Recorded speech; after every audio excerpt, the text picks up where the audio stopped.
জীবনের অভিজ্ঞতা থেকে আমি বিরত থাকতাম। আজকে এখানে এসে সত্যি অবাক হচ্ছি যে এত স্বল্প পরিসরে এত বৃহৎ ভাবনা, এত বিশাল একটা ভাবনাকে আমাদের শ্রদ্ধেয় কাজল দিদি, যাকে এখানে সকলে রাধা মা বলে সম্মান জানান, ভালোবাসেন, এবং ওনার এই উদ্যোগে মানে মাথা নত করতে হয়, শুধু প্রশংসার যোগ্য নয়, প্রণাম যোগ্য ওনার এই উদ্যোগ।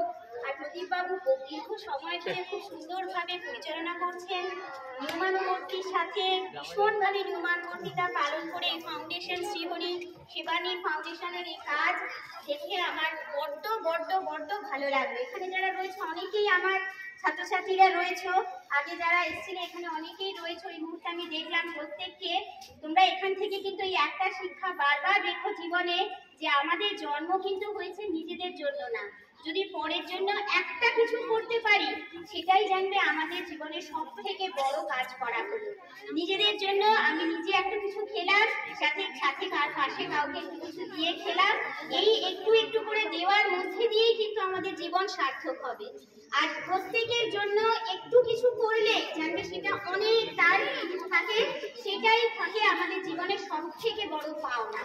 আমি কি পেলাম তার চেয়ে বড় আমি কি দিতে পারলাম, যেটা দিতে পারলাম সেটাই হচ্ছে আমার সব থেকে বড় পাওনা।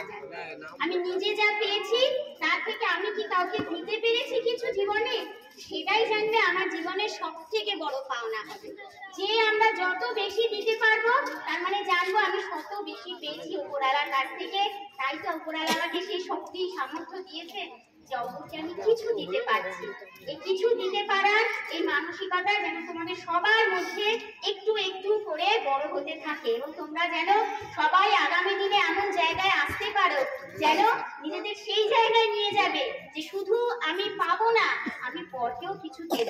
সেটা দুরকম ভাবে হতে পারে, সেটা তুমি পড়াশোনা শিখে বড় হয়ে কাউকে কিছু শেখাতে পারো, বড় হয়ে তুমি কাউকে কিছু দিতে পারো, কাউকে সাহায্য করতে পারো, যদি কোনো কাজ শিখে কারোর জন্য কিছু কাজ